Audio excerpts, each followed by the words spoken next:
পায় বিশ্ববিদ্যালয়ের শিক্ষকদের কিন্তু প্রশাসনের চাকরি থাকবে না। এই আইন পাশ করতে হবে, তারা কিন্তু আমরা রাজপথে থাকবো। এবং আমরা দেখেছি ঢাকা বিশ্ববিদ্যালয়ের ক্যাম্পাসে বিভিন্ন জায়গা থেকে বাসে করে অছাত্র এনে ক্যাম্পাসে একটা অস্থিতিশীল পরিবেশ তৈরি করার, সেটাকে অবৈধ ঘোষণা করার, এবং এই সুযোগ কিন্তু 2018 সালে সরকার নিজেই করে দিয়েছিল। আমরা স্পষ্টভাবেই বলছি, হাইকোর্টের সাথে আমাদের আন্দোলনের কোনো ধরনের সম্পর্ক নেই। এই জনদুর্ভোগের দায় কিন্তু কর্তৃপক্ষকে নিতে হবে। আমরা মনে করি জনগণ আমাদের সাথে আছে, আমাদেরকে তারা সহযোগিতা করছে, আমরা তাদেরই সন্তান। আমরা চাকরি না পেলে কিন্তু বাংলাদেশের ভবিষ্যতে অন্ধকার হয়ে যাবে। তাই বলবো, সাংবাদিক ভাইদের অনুরোধ জানাবো যে আমরা নিয়মতান্ত্রিক ভাবে শান্তিপূর্ণ ভাবে আন্দোলন চালিয়ে যাচ্ছি। আমরা সকলের সহযোগিতা চাই, আমরা জনদুর্ভোগ চাই না, নিজেদের দুর্ভোগ চাই না। আপনারা সকলে মিলে সরকারকে প্রশ্ন করুন, কেন যদি শিক্ষার্থীরা মাঠে আছে, কেন শিক্ষার্থীদের দাবি দ্রুত গতিতে মেনে নেওয়া হচ্ছে না? এই প্রশ্ন দেওয়ার দায় আমাদের না, এই প্রশ্ন দায় দিবে সরকার। এবং আজকে যেটা হলো যে আমাদের বাধা দেওয়া হলো, ভয় দেখানো হলো, এবং আমরা দেখেছি ঢাকা বিশ্ববিদ্যালয়ের ক্যাম্পাসে বিভিন্ন জায়গা থেকে বাসে করে অছাত্র এনে ক্যাম্পাসে একটা অস্থিতিশীল পরিবেশ তৈরি করার। আমরা স্পষ্টভাবে বলতে চাই যে আমাদের কোন রাজনৈতিক পক্ষ বিপক্ষ এখানে নাই, কিন্তু শিক্ষার্থীদের আন্দোলনে কোনো ধরনের যদি বাধা দেওয়া হয়, তাহলে কিন্তু আমরা দেখবো না কে বাধা দিচ্ছে আমাদেরকে। তো বন্ধুগণ, আমি বিশ্ববিদ্যালয় প্রশাসনের কাছে আহ্বান জানাবো, বিভিন্ন বিশ্ববিদ্যালয় প্রশাসন, শিক্ষার্থীদের নিরাপত্তা দেওয়ার দায়িত্ব কিন্তু আপনাদের।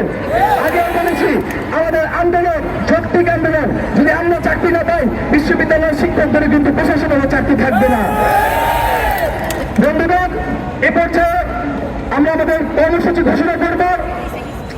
আগামীকাল আজকে যে আমাদের যে এক দফা কর্মসূচিতে আমাদের আন্দোলন, আমরা চাচ্ছি জরুরি অধিবেশন ডেকে সংসদে এই আইন পাশ করতে হবে, তারা কিন্তু আমরা রাজপথে থাকবো।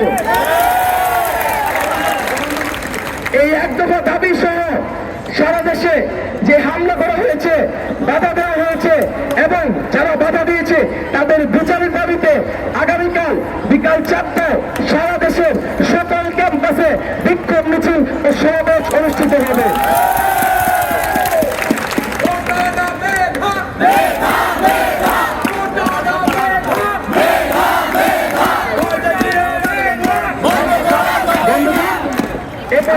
ঐক্যবদ্ধ হবে, আমাদের মাঠে থাকতে হবে।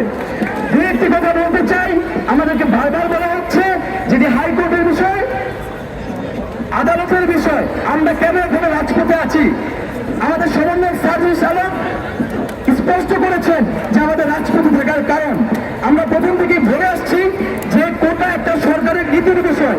কোন জনগোষ্ঠী কত পার্সেন্ট কোটা থাকবে এটা সরকার সিদ্ধান্ত নেবে। যদি সেখানে সংবিধান পরিবর্তিত কিছু হয়, তখন আদালত সেখানে হস্তক্ষেপ করতে পারে। 18 পরিবর্তিত যেহেতু সংবিধান পরিবর্তিত ছিল, হাইকোর্ট সেখানে সুযোগ পেয়েছে সেটাকে অবৈধ ঘোষণা করার, এবং এই সুযোগ কিন্তু 2018 সালে সরকার নিজেই করে দিয়েছিল। আমরা চাই এইবার কোনো ভুল করতে চাই না, কোনো ফাঁদে পা দিতে চাই না। আমরা চাই কোটা সমস্যার চূড়ান্ত সমাধান বাংলাদেশে হতে হবে। আমরা 18 সালে আন্দোলন করেছি, 24 সালে আন্দোলন করছি। আমরা স্পষ্টভাবেই বলছি, হাইকোর্টের সাথে আমাদের আন্দোলনের কোনো ধরনের সম্পর্ক নেই। আদালতের প্রতি আমাদের পূর্ণ শ্রদ্ধা এবং আস্থা রয়েছে, কিন্তু আমাদের এক দফা দাবি সেটি সরকার ও আইন বিভাগের কাছে।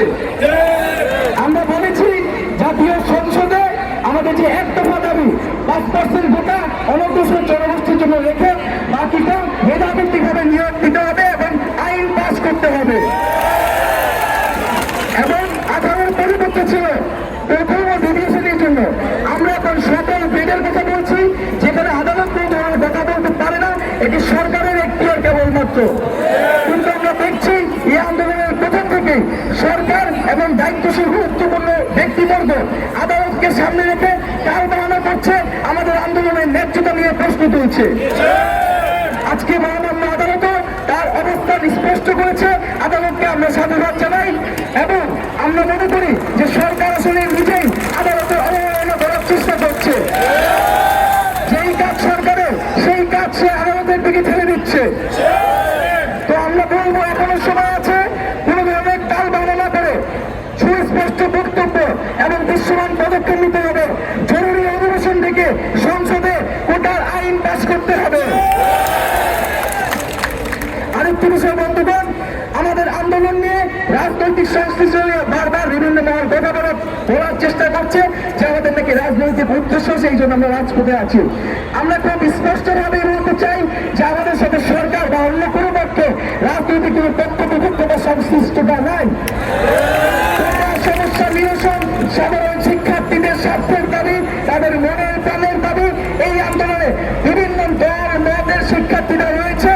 আমরা এই সাথে সবাই ঐক্যবদ্ধ এবং সবার প্রতি আহ্বান থাকবে আপনারা এখানে সাধারণ শিক্ষার্থীর ব্যানারে এসে আন্দোলনকে সফল করুন এবং সরকারের প্রতি আহ্বান থাকবে শিক্ষার্থীদের যে কোনো আন্দোলনের ভিতরে বিরোধী দলের ভোট দেখার যে মানসিক রোগ রয়েছে তা যদি তারা দ্রুতই সারিয়ে নেয়। এ পর্যায়ে সবাইকে অনুরোধ জানাবো সুশৃঙ্খল ভাবে আমরা মিছিল নিয়ে আমরা আমাদের ক্যাম্পাসে ফিরব এবং যারা বিভিন্ন ক্যাম্পাসে আছেন